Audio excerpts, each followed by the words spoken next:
morning. Welcome to Ombudsman Chicago South. I am Principal Samantha Alvarado. My staff and I are very excited to welcome back all of our students for this first day of school. It's been a long time. I'm also excited to say that Ombudsman South graduated 114 students last school year, which was a tremendous feat considering the pandemic. Thank you. Ombudsman Chicago is an option school, and each year we service over 1,500 students in the city of Chicago. And we've been in operation since 2013.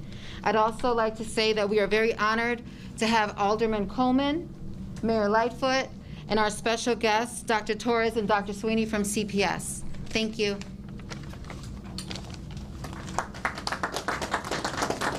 Good morning. I am Stephanie Coleman. I am the very proud alderman of the greatest ward in the city of Chicago, and that's the 16th ward.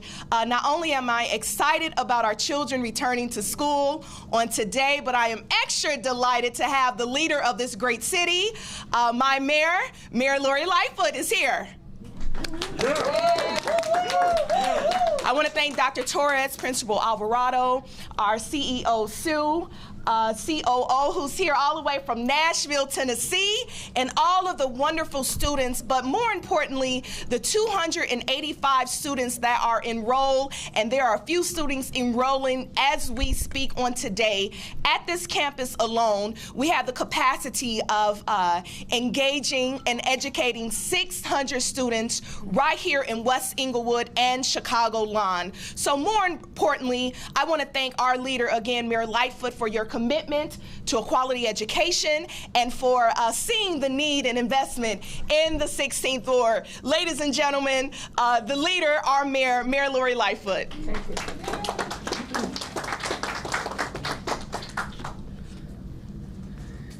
It's hard to follow, Stephanie. No one can match your enthusiasm, particularly for things related to her ward. So thank you, Alderman Coleman, for being here, but also for being a great leader of this ward. Good morning, everyone, and thank you all for being here. Good morning. Let me recognize the other folks who are here with us. Of course, Interim CPS CEO, Dr. Jose Torres, Interim Chief Education Officer, Dr. Maury Sweeney, CPS Chief of Safety and Security, Jadine Chow, is here somewhere, but knowing Jadine, she's taking care of an urgent issue. Ombudsman Chicago South Principal Samantha Alvarado. And of course, the many CPS students, families, and faculty who have worked so hard. There she is. Thank you, Jadine. I want to thank everybody who's worked so hard to make today possible. It is truly exciting to be here on the South Side to celebrate what will always be one of my favorite days of the year, and it's the first day of the school year. And I have to tell you, started early this morning on the far north side, have this stop here, doing one more stop, and what my experience of this day is, it's truly been pure joy, pure joy. Throughout this morning, I've had the great pleasure of seeing students' eyes light up with excitement as they reunite with their friends and favorite teachers and show off their awesome back-to-school outfits and backpacks. I've also had the pleasure of listening to many faculty members who are equally, if not more, excited to welcome students back to in-person learning. Through this first day, as we all know, is a bit like unlike ones in the past. The last 2 school years have been very challenging for CPS, for everybody concerned, from the central office to the building principals and APs, the faculty staff, but in particular, our students and their families. But we have to make this one count. You all know that because we've lived through this, 17 months have been like any other that we've experienced, and in fact, that goes double for our young people. During these difficult times, our students were forced to adjust to new ways of learning and socializing with others. And we met a lot of young kids today who have been in school, but it's the first time they're physically going into their buildings and seeing their teachers in person, the building principals, but also their classmates. So this is a very important and magical day that many of our young people across the system will never forget. That's why since day one of this crisis, we have been focused, and the CPS team in particular, laser focused on ensuring our students have everything that they need to continue moving through their academic journeys. This goal, like everything else that we've done to support residents through the pandemic, is rooted in and must be in our values of equity and inclusion, and has motivated us to work that much harder and come up with new ways to help our young people succeed. So I want to be clear about one thing. Our schools are safe. CPS put in over $100 million in mitigations, including improving ventilation, air purifiers in every classroom, additional cleaning, masks, partitions, and so many other efforts to make sure that in this pandemic, we were able to bring students back safely into their buildings, and we have. And we have now a body of evidence to demonstrate that our schools are safe. Working hand in glove with Dr. Arty and her team at CDPH, CPS was and remains committed to following the science and placing student safety as a top priority. We reopened elementary schools and then high schools last year, and we did it safely. Most importantly, we all know that the safest place for our students to be, the place where their minds and bodies and souls are fed, is in our schools in person. Period. And let me give a shout out to the bus drivers who safely transported our students today. I met a bus driver this morning who delivered several special needs students up on the north side. She had been a bus driver for 30 years and loves her job and is totally devoted to her students. I want to say thanks to her and all the other drivers across the system, because they are committed to our young people and they have followed through that commitment, and we are grateful for them. I'm also excited to restore our students' access to the high-quality education they deserve, especially after all that they've endured.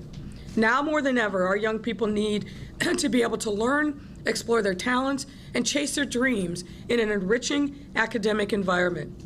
They also need to be able to socialize and learn alongside others their own age, something that is just as important for their social and emotional development as well as their academic development. Today, we will finally be able to fully provide these nurturing spaces for all of our CPS students, and for that, I'm beyond grateful. There are a number of people for whom we have to give thanks, and let me start first and foremost with CPS. I want the public to know that Dr. Torres and his team have worked their tails off all summer long to make this day possible. We also have to give thanks, a huge thanks to the building principals, the assistant principals, and staff. And the truth is, they never left. Every day throughout the pandemic, they held it down. The cafeteria workers, the janitors, security, and all other staff were there for our students and their families through the darkest days of the pandemic. I want to say to you, you've been heroic, and we salute you. We, of course, need to thank all the teachers and classroom aides. I saw today scene after scene of students and teachers hugging and embracing and so excited to see each other and literally walk hand in hand into this new, exciting school year. Teachers love their students, and students love their teachers. Enough said. And I also want to acknowledge and thank our incredible parents. The past 2 years have been very hard on our students, and I know especially hard on you, our beloved parents. I promise you a renewed commitment to engagement and communication. You trust us with your children's lives every single day, and we need to work harder to earn that trust, and I promise you that we will. Let me also say that it's no mistake that we are here today at one of our option schools, which supports some of our most vulnerable students. I believe, and I'm told, this is the first time on the first day of school that we visited this kind of school.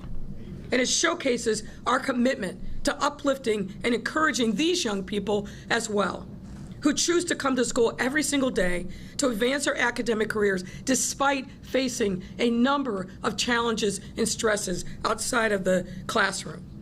We need to make sure that we are supporting them as well.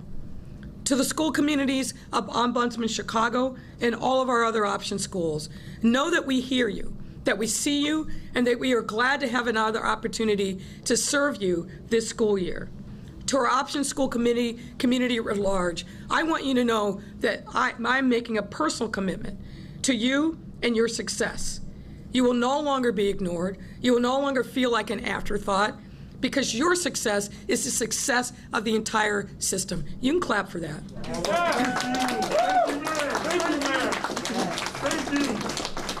Today marks an important new day. And to all of our CPS communities, know that we will always support you and that we will be with you every step of the way, beyond the first day of class through graduation. And we want to make sure that we launch our kids, from the youngest to the ones that are graduating, that are looking on to adulthood, to career, or to college. CPS will be here for you every step of the way. And as mayor, I make that commitment to you. We are grateful that this day has come. We've been looking forward to it for a very long time. And again, I want to thank Dr. Torres and the entire team at CPS, all the building principals, all the staff who did everything over the course of the summer to make sure that this day was possible. Thank you very much. And it's my pleasure to welcome Dr. Torres to say a few words. Thank you.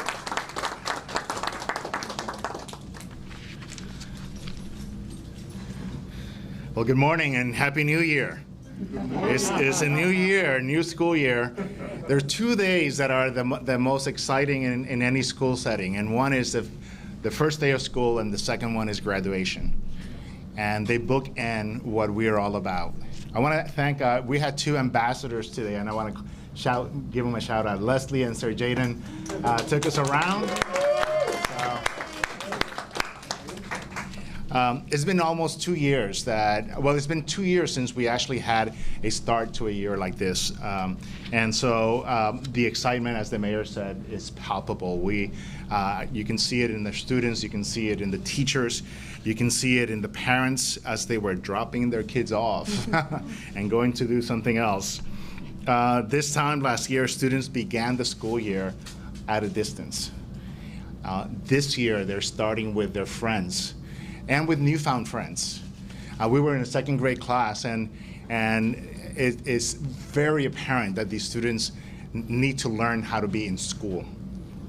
You know, my wife's a teacher, and so I have all kinds of stories about kindergarten and first grade, and like the first time you go to gym, the kids say, "Who is Jim?" Right? So just as an example, thank you, Principal Alvarado, and the entire Ombudsman South team for hosting us today and for providing the students here and serving them with patience, flexibility, and understanding, which is what they need to be successful. And in fact, all of our schools, all of our teachers, the adults as well as the students need to have these qualities present: patience, flexibility, and understanding, because all of us are learning to do school again. Face-to-face. Many of our students have been away from their classrooms for nearly 18 months, so resuming today, the day-to-day routines will be an adjustment, but everyone is back where they belong, and that is something to celebrate. As the mayor said, schools are ready, fully ready to welcome students back. Months of planning have gone into putting protocols in place to keep everyone healthy and safe.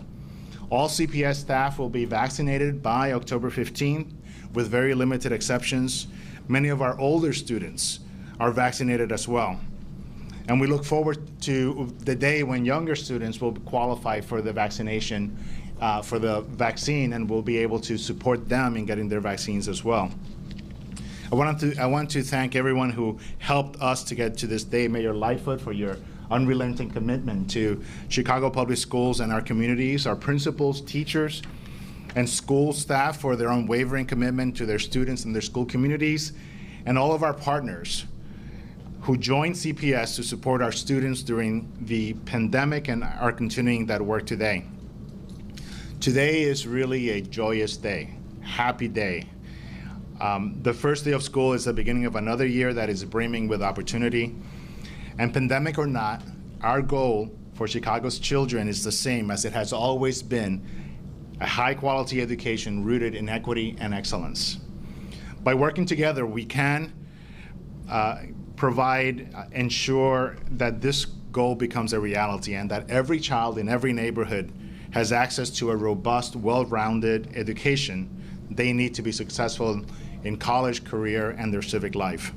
Thank you, and welcome back to what I know will be a fantastic school year.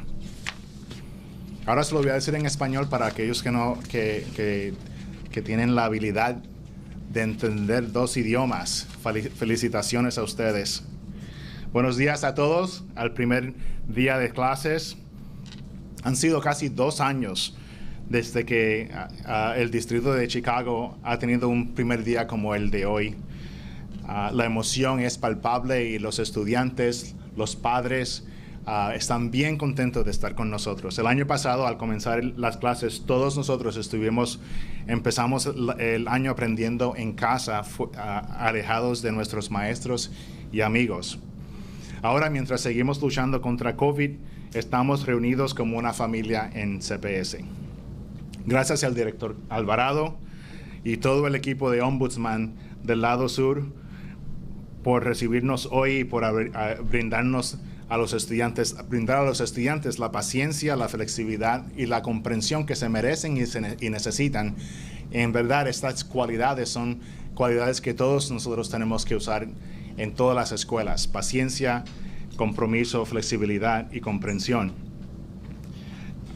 Ya que muchos de nuestros estudiantes han estado fuera de nuestras aulas durante casi 18 meses, tendrán que adaptarse para resumir las rutinas diarias. Pero todos han regresado a donde deben de estar, en las aulas, en la escuela, y en verdad es algo que tenemos que celebrar. Las escuelas están completamente listas para la bienvenida de los estudiantes. Por meses hemos planeado la implementación de protocolos para mantener a todos seguros. Todos los que forman parte del personal del distrito estarán completamente vacunados para el 15 de octubre, con excepciones limitadas. Muchos de nuestros estudiantes mayores ya han tenido la vacuna y esperamos pronto que los estudiantes menores que cuando cualifiquen se puedan vacunar y vamos a prestarle la ayuda necesaria.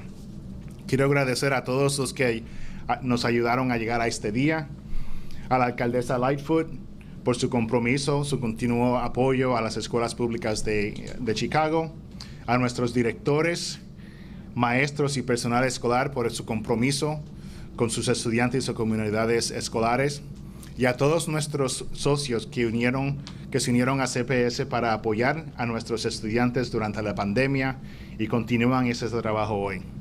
Hoy en verdad es un día de felicidad y emoción. El primer día de clases es el comienzo de otro año lleno de oportunidades. Y con la pandemia o sin ella, nuestro compromiso con los niños de Chicago es el mismo de siempre: brindar una educación de alta calidad basada en la equidad y la excelencia. Trabajando juntos podemos garantizar que esto se haga realidad y que todos los niños de todas las comunidades de la ciudad tengan acceso a una educación completa para que los estudiantes tengan éxito en la universidad, en sus carreras y en sus vidas cívicas. Gracias a todos y bienvenidos a lo que será un año escolar bien fantástico. Thank you, everyone. Now Dr. Sweeney will say a few words. Good morning, everyone. Good morning. Thank you, young people, for inviting us, showing us around, to all of the Ombudsman team, to all of us, to all of you who are watching. We appreciate you, and we are excited in Chicago Public Schools to return to a full-out 5 days a week instruction school year. 20 years ago, I walked into my classroom as an English reading teacher with all of my anxiety and all of my excitement. And I can tell you that all of it goes away when you see young people in relationship with each other, ready to build community within the classroom. We are excited about what's happening in Chicago Public Schools. You've heard about all of the safety protocols that we have in place, all of the work that we're doing to solve every issue that comes up. It's time. It's been a long time. And to all of our teachers, our faculty and staff across schools, our principals, and to our students, we are ready to continue to support you in this work moving forward. And I just want to give a very special thank you to every young person who is entrusting us to ensure that they get a high quality education. We've introduced a new curricula. We're putting some other systems and structures in place. But we welcome you and we're excited to have you. All of the remarks that I had written down are less important. once I started to walk around and see young people back in the place where they belong, to Mayor Lightfoot's point, it is the school and in community. So thank you all. We're excited. Tell everybody, continue to show love and support to families and communities, because we want to keep our city thriving with our education. Thank you so much.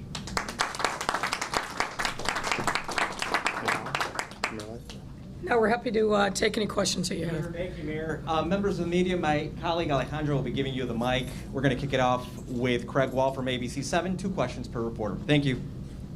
Mayor, obviously on topic, one of the big things that I'm sure you're thinking about, but what is the plan if there is any kind of outbreak in a school for doing any kind of virtual learning or hybrid for all those kids who may have to quarantine? Yeah, we have a specific protocol that we really put in place last spring when we opened up the elementary schools and then carried that through the high schools. It continues this year. There's and I won't get into the specific details, but we start with the classroom, then if necessary the school, and then obviously the system. But these are all things that we worked out in the various agreements with the Chicago Teachers Union that were subsequently ratified by the House of Delegates. We'll continue to monitor, obviously, on a daily basis where we are in the pandemic, and use that as a guidelines for whether or not we need to take any specific action, whether at the classroom, school, or system level. But we feel very comfortable with the protocols that were put in place. All of them were done in conjunction with the Chicago Department of Public Health and Dr. Artie and her team. Just kind of a follow-up for students coming back. How do you plan to help those students, help identify the students who are at risk for not returning after all they went through with the pandemic and the challenges of last year? So I'll start, and then I'll invite Dr. Torres to come in. Literally from the end of June, when school ended last year, there was a very robust outreach plan put in place, helped identify the students that we needed to reach out to by building principals in the teams at the school level. But there's a huge amount of work that went into place every single day. Postcards, door knocks, text messages, and the like, to really reach out to those students that we were most concerned about, to let them know, first of all, figure out what supports they needed over the course of the summer, and then obviously to let them know when school was starting and additional supports that they would need. But I'll invite Dr. Torres to put more detail into that. Yeah, the mayor is correct. We identified students based on their attendance, truancy, grades, discipline, and so we identified specific indicators and weighed them and identified who was at risk, who was at high risk of not re-engaging. And so we then basically created some interventions based on their risk factors. So some had phone calls. Everyone had, as you know, a major, did a major campaign around Monday, August 30 being the first day of school, because we were starting a week before and on a Monday. And then everyone else on that risk factor received phone calls or visits door to door, and we tracked everything. So from attempts, not being able to connect, to attempts and connections. And so all of that is tracked, and so we will be doing that same kind of follow-up as a result of this week's attendance and engagement. Bernie Tafoya, WBBM, Mayor. Oh, Good morning, Mayor. nice to see you in person. Thank you. I talked to some parents this morning, and unprompted, they bring up 2 things. They're really happy to see their kids in person in school, but they're also scared about COVID. And it seems as though you may have some convincing to do, no matter what you say about the $100 million spent and the things you're doing. What is it going to take to convince parents who say they were literally scared that their kids are going to bring COVID home? I think the proof has got to be on a day-by-day basis. We put a lot of time and effort and energy. We tried to learn from other school districts in the city that started last September, notably the Archdiocese. Obviously, the plan that was put in place also took into consideration learnings from schools, not only in the U.S., but across the world. So we believe that we've got a very good, solid plan. We put that plan into place really last February when we first brought elementary school students back, and then continued that through the course of the year when we brought high school students back. tweaked it over the summer, listened to the concerns of the Chicago Teachers Union and their members. Obviously, a lot of engagement with building principals and staff, but the proof has got to be in the pudding. And so every single day, we've got to demonstrate to parents and students that the schools are safe by the protocols that are in place. One thing that I encourage parents to do is actually go into the schools, see what happens when you're at the front door, what the protocols are and the screening to be able to get into the schools, and then visit your child's classroom, talk to the teacher, talk to the building principal. So we need to do everything that we can to continue to assure parents that the schools that their kids are going to are in fact safe. But beyond that, what I would say is this: there's one way that we can ensure that COVID doesn't spread, and that's by getting the vaccine. And so obviously we know kids 12 and up can get the vaccine. We're following very closely the development of a vaccine for kids younger than 12, but in particular, parents, if you're not vaccinated, get yourself vaccinated. The vaccine is free, it is safe, and is widely available, and we're going to continue those efforts as well. We've got to get more people vaccinated. Jen DeSalvo, NBC. Thank you very much. Hi, Mayor. Hi, how are you? I'm doing very well. Happy first day of school. So I understand that when it comes to various Chicago public schools, there has historically been issues with overcrowding inside the classrooms. How are we dealing with that this year when it comes to I'm sorry, I missed the point. There's traditionally been a overcrowding, with some teachers getting rosters already this year that have 30, 31, 33 students, when in a high school class, 28 is contractually what's supposed to be in the class. How is that being dealt with now with COVID? Well, obviously what we've had to do is make sure that we've got sufficient space and social distancing, and in some instances classes are broken up into a couple different classrooms. Again, I'll invite Dr. Torres to talk more specifically about that, but making sure that we follow the public health guidance, which is 3 feet of distance. The CDC announced that, I believe, before the end of last school year, so we're abiding by the CDC guidance. Dr. Torres. I think you can agree that where COVID has spread in schools is because people have not been using universal masking. And so early on, CPS made a decision to require universal masking.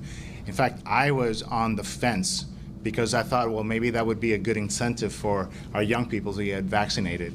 And after speaking to a principal, as I was walking in the school, actually visiting a vaccine clinic, he said to me, look, Dr. Torres, I don't know who's been vaccinated. And some kids will say yes, and some kids are right, and they did, and some were not. And I don't know, I can't figure out how to actually monitor that. And we're gonna have escalations happen all the time. Put your mask on, are you vaccinated? And so at that point, and in consultation with Dr. Arwady, we made a decision to require universal masking. And as you know, CDC and the state made their announcements afterward. With regard to overcrowding, there's sometimes not much we can do. We are following CDC 3 feet where possible, and universal masking is our best defense, along with the other mitigation factors like hand washing and all the other factors that we put in place. Okay, Sarah Karp, WBZ. She can go ahead. I want to ask about the busing situation. Mm-hmm. On my way here, I couldn't get a mother off the phone who had no idea. She had gotten no information about busing at all. Her child has an IEP. She had to have him take the bus to school, the CTA. He was a half hour late. He went to school agitated. She's horrified. It's a terrible situation for her. For so many families, it's horrific to find out that the day, 2 days before, 1 day before, 3 days before, you don't have any transportation for your child to get to school. How can that be acceptable? Well, look, the reality is, as you well know, CPS contracts for bus services with private companies. CPS was notified on Friday that a number of drivers had opted against continuing their employment because of the vaccine mandate. So CPS immediately sprung into action put together plans in place. And while we know that there will be some issues for the first couple days, there is I think, very solid plan that's been put in place. Let me just finish. There's been a very solid plan that's been put in place. I can't account for a single individual, but what I can tell you is what I saw all across the city, and I've been from north now down here, and I'm making one more stop, is buses are running, not at the full capacity. Where buses aren't running, CPS has offered financial compensation to parents to make sure that they have an opportunity to pay for transportation, and we're going to be working with the rideshare companies to backfill. But meanwhile, there's a huge effort being made to find other drivers across the city that are vaccinated and will be providing services to our students. But let's just step back for a second. We have talked at length about the fact how critically important it is to make sure that our students are safe in school. As a parent, I wouldn't want somebody who was unvaccinated in a bus with particularly young kids and particularly kids who are most vulnerable not being vaccinated. So Sarah, please. Sarah, can you please let me finish? I know that you don't normally come to our press conferences, but we try to respect each other. I'll let you ask your question, but you've got to let me answer as well. Okay? Can we have that deal? Okay, thank you. We want to make sure that our kids are safe from the moment they walk out of their house to the moment that they get in the classroom and thereafter. And that includes making sure that the transportation that they use, whether it's a school bus or otherwise, is safe. And we have to make sure that is possible. So our primary focus is on making sure that our kids get to school safely and that they are around adults who are fully vaccinated, which is why CPS put in a mandatory vaccine mandate for all CPS employees that have to be fully vaccinated by October 15th. We're going to work through these kinks. I'm sure you're going to find individuals for whom this wasn't a great start, but we're going to work hard to make sure that we solve those and address those problems. But wasn't it incumbent on the administration before Friday to make sure that there were bus drivers in place to take children to school? Yes, and CPS believed that there were bus drivers in place. It was only Friday that the notification came from those third parties that they had a shortage of drivers. That is not CPS's responsibility. We have a contract with those companies. We had an expectation that they were going to fulfill their contract. They told us at the last minute that didn't happen. So immediately CPS sprung into action and put together a plan that is now being worked through. There will be exceptions, of course, but this is not on CPS, and I want that to be very clear. Cassie Burke from the Jockey. Like Dr. Torres. I might expand a little bit. So we had everyone, all the students, 15,000 plus, completely en route. We actually recognized that there were some that had 15 to 30-minute delays, either early or late at the school, and we had marshaled resources to ensure that the students would be safe at the school as they were waiting for transportation or as they arrived too early before school started. On Friday, my understanding is that 70 bus drivers resigned. We had put our vaccine in place, mandate much earlier. So what happened, I'm not sure, but that meant that 2,100 students were not in routes anymore. And we contacted every parent. Maybe we missed one, but we have offered $1,000 to $500 for, depending on how much they have to wait or how much, whether they lost their entire transportation. And our priority is to provide students with IEPs first, but we're going to continue to focus. We have worked with CTA. We've gone everywhere to seek bus drivers, but as you know, this is a national issue around bus drivers, and what happened on Friday was not something that we knew about before Friday. We had already scheduled all the students. Thank you. Cassie? Hi, Mayor. Could you give us an update on the CEO search, please? We understand there's at least 2 finalists with your office. Have you gone back to the search process? Are you looking at additional candidates? When should we expect a name? When the search is complete, we'll give you an update. Have you gone? Let me just. This is a confidential search. We gave that assurances to the people who applied. Many of the people, not surprisingly, are in different systems. So I'm going to honor the commitment that was made to them. And when we have an announcement to make, we'll let you know. May I ask a follow-up? Sure.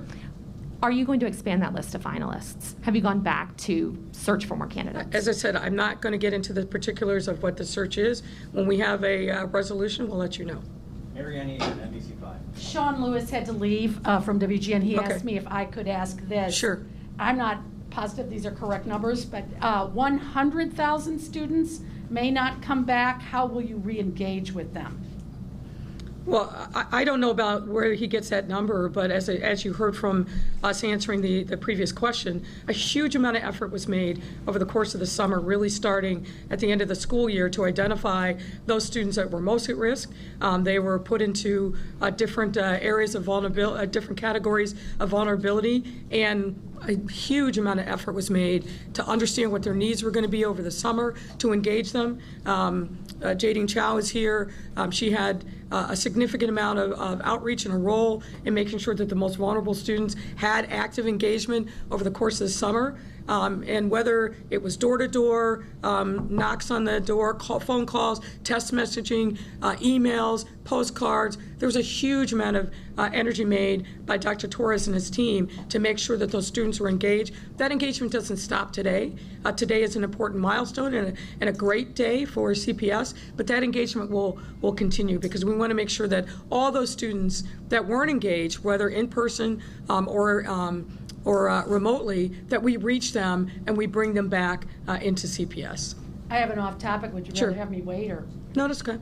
The woman at North Avenue Yeah. Beach with the dog, could you comment on that video? Yeah, I saw the video. I was quite disturbed by what I saw. It looked like the woman was following the direction of the officer and leaving the beach. That matter is under investigation. As soon as it came to our attention on, I believe, Saturday, the IAD started an investigation, identified the officer, pulled all the relevant video. The woman who was involved was interviewed, I believe, either Saturday or Sunday. What I would urge is that this is a pretty straightforward matter. It's concerning what we saw on the video, but I want to make sure that COPA moves this to the top of the priority list and gets this done. I think this woman deserves to have answers as to what happened, and as do members of the public. This is a pretty straightforward matter. I'm hoping that COPA will use all deliberate speed to get to a resolution so that we know exactly what happened with this woman who seemingly was just innocently walking her dog and leaving the park. And just one last one on schools. Is Uber and Lyft being used today, and then are young people being put in Ubers and Lyfts, or how are you handling that? So we just started the conversation with Uber and Lyft. Uber and Lyft have been tremendous partners for the city through vaccinations. As many of you know, they were giving free rides to and from various vaccination sites. They've been extremely supportive in other ways. So I told my team when I heard about this issue with the drivers, let's reach out to them and see what they can do to provide resources to help our families who need alternative means of transportation to get their kids to school and get them there safely. Do they have an aide then in the car with them? I'm sorry? Is there an aide riding with them, or is a young person getting in an Uber? You're a little ahead of us, but as soon as we know what the plan is going to be, we'll definitely let you know. But look, this is an all hands on deck moment. As Dr. Torres said, and we've known this, there's a huge shortage of CDL drivers all across the country, and it's affecting literally every part of our economy, and now we're seeing it have the same as results here with bus drivers. But this is an issue, food transportation. You know, you've had restaurants that have had shortages because the CDL drivers that they depend upon to move food and other products from retailers to the restaurants. This is a big issue, and that's why we're focused on making sure that we get more people into the CDL pipeline, because unfortunately, unless we do, we're going to see this bubble up in other instances. All right, Jamie from the Tribune. Hi, is there any instance in which schools will have to pay for their own PPE? I didn't hear that. I'm sorry. Is there any instance where... Will schools have to pay for their own PPE? Individual schools? I still didn't hear you. PPE. Personal protection. PPE? Yeah. Will schools have to pay individually ever? CPS used money that it's gotten from the federal government to purchase enormous supplies of PPE. We started that last year, and that continued this year. So. Just because I know that Back of the Yards College Prep had to pay for plexiglass, so I'm wondering if that is included or not. Now, some schools may have gone over and above what their allocation was, but this was part of the money that came from the federal government to help with that. So we expect that will continue. Carlos from Justice Watch. Hi, Mayor Lightfoot. Hi there. I have an off-topic question. Is that all right, or would you rather? Yeah. Okay. It's about the vaccine mandate. So, a few months ago, the city provided reporters with a number of police officers who had been vaccinated at city-run sites. Mm-hmm. And it was between 3,500 and 4,000. But last week, when I asked your office and the Public Health Department to provide an updated figure given the mandate, I was told one wasn't available. Does it concern you that your administration doesn't have a good idea of how many police officers have been vaccinated? Well, I can't account for whatever your discussion was because obviously I wasn't a part of it. But here's what I do know. We need to have all city employees vaccinated. We're in those discussions right now with all of the relevant unions. Obviously, we'll have exemptions for religious grounds or the narrow, I think, limited grounds for medical and health reasons. But our goal is to get everybody vaccinated. And one follow-up on that note, Mayor. When it comes to checking the status, what's the discussions around that? Will it be like an honor system of self-reported? No, people will have to report. Again, we're working through those details with the various unions, but it's our expectation that they're going to have to show affirmative proof that they've been fully vaccinated by October 15th. Nader, Sun-Times. Hi, Mayor Lightfoot. Dr. Fauci over the weekend said he would like to see vaccine mandates for K-12 students around the country. He said he thought it would be a good idea to add to the list of vaccines that are already mandated. Is that something you'll be considering moving forward? Is it something you've thought about? So I didn't see that from Dr. Fauci. Obviously, are you talking just about COVID vaccine or vaccines in general? Yeah, he said he would like to see the COVID vaccine added to the list of vaccines for K-12 students. Well, obviously we don't have a vaccine for children that are younger than 12, so it's a little premature, I think, to be talking about that. But obviously we know that the one sure thing to keep people safe is a vaccine. And we've got work to do still to educate people about the efficacy of the vaccine, to really disabuse people of a lot of the misinformation that's out there. We're seeing that now in our discussions with members of organized labor, that we've got more work to do, and we're prepared to do that. But the one thing that we know is the vaccine is safe. When you think about the fact that 99% of the people who get vaccinated either don't get sick, or if they get sick, that it's very minor, compared to what's happening with the unvaccinated, 97% ending up in hospitals, in ICU, or worse, dying from COVID-19. To me, the choice is really clear. But we've got to break through people's apprehensions about the vaccine and continue to engage them so that we can get them vaccinated. We will be announcing some new things and incentives around the vaccine shortly, but we're very, very laser focused on really raising the percentages of people across our neighborhoods who are unvaccinated. Mayor, our final question. Oh, you have one more, Nader? Yeah, go ahead. At the Board of Education meeting a couple weeks ago, the district said there were still thousands of students through the summer outreach program who hadn't been reached. Do you have an exact idea of how many students still need to be reached and engaged? And as that process moves on, are you worried that there are going to be families that you never get in touch with and can't be brought back into the district? Well, let me start, and then I'll invite Dr. Torres. We're not going to rest until we make sure that we get engagement with all the parents. Now, some folks may have moved out of the district or away from the city, but anybody who is still physically here, who's on our rolls, we're going to be reaching out to and continue a really aggressive outreach that started over the course of summer. Dr. Torres. So we have attempted to reach almost 100% of all of the students who were on our list. By that, I mean 95, 94, 97%. And we have had actual contact as of last count, and I don't have the latest count, but it was over 75%. So I think that's a yeoman's kind of work that we were able to do. We will, as the mayor said, we'll continue to do that work. And by the way, I would say around the vaccination, because I've been looking at it personally, and it is not something that we can do. It's an Illinois Department of Public Health are the ones that could require vaccination, but the city nor the district can actually require that. Just a quick follow-up about that 25%. I mean, that by my count, I remember it was about 100,000 students you were trying to engage. That's 25,000 students. It's not an insignificant number. What are you doing to make sure you're reaching it? So the way that we broke that 100,000 was really around 80% that were at lower risk, but they were still in that count, and about 18,000 that were in the highest risk.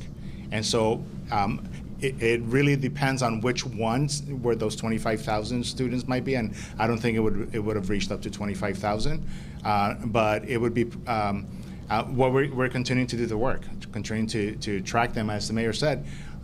Some of them have transferred out, some of them are between schools within CPS as well. Thank you, Doctor. Thank you, Mayor. That wraps it up. Appreciate it. Thank you, everyone. Thank you, everyone.